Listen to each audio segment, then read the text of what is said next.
Hello, everybody. I hope you are well. Wanted to come in and let you know, guys, that I agree with Freddy Nietzsche. I agree with you, Fred. We need to get beyond good and evil. We should have gotten beyond good and evil. And the morals that are elucidated in this book, the Christian morals of the 18th century, 19th century, moralistic, legalistic Christianity is something that we need to get beyond. I agree with you, Freddie, but I just disagree with the means, and I disagree with your genealogy of morals. Somewhat, actually. You're pretty much right on with your genealogy of morals as well. But there's a big lacuna in your thinking, and that is God, the Creator, Christ, the actual living, mysterious God that is everywhere present and fills all things, Freddie. I think you realized that in late in your life, and you realized the true story of Christ, and then lost your mind. But anyways, that's not why I popped on here. Just that thought popped up in my head about, Nietzsche wanting to go beyond good and evil, and that was the whole purpose of, creation, was to deliver humanity to immortality through the tree of life, and then and only then discern the knowledge of good and evil, right, from a spiritually mature and integrated place. Importantly, within the communion and relationship with the Creator Himself. So, anyways, I'm going to read from the epilog to Time and Man, and I have a series where I've read many chapters from this book. So I'm going to share the epilogue with you guys. It's only a couple of paragraphs, so we'll get into the finality, the epilogue of this book here. So, time is offered to man as a context for his dealings and encounters with his neighbor and with God. Time is also to be seen as the sphere wherein the love of God is revealed. It is in time that man encounters or fails to encounter God. It is in time that man shows or fails to show love for his neighbor.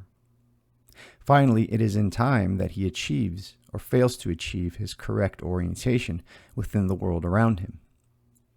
In the final analysis, man's correct orientation within the world is that which allows him to respond to God's love for him.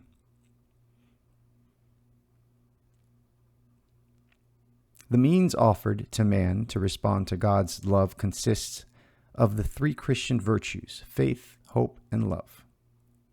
With faith, man realizes God's love for him, and he lives the beginnings of his own love for God and for his neighbor. With hope, he enjoys a foretaste of the love of God that awaits the world, which in turn encourages an increase in his own love.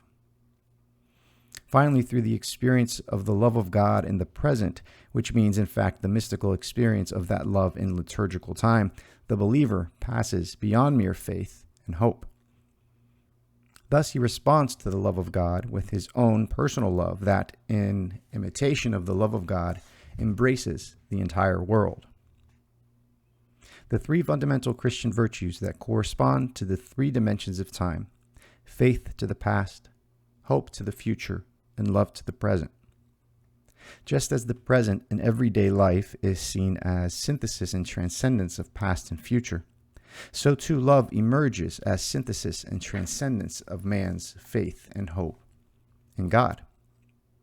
Love as a virtue of time present is the bridge over which everything that the future has in store can be conveyed, so that it can be placed in the past. Finally, love, like the present, is all that man has at his disposal, as long as he lives in the world. Not only this, but it is also the only thing that will continue to exist when the world and time have come to an end.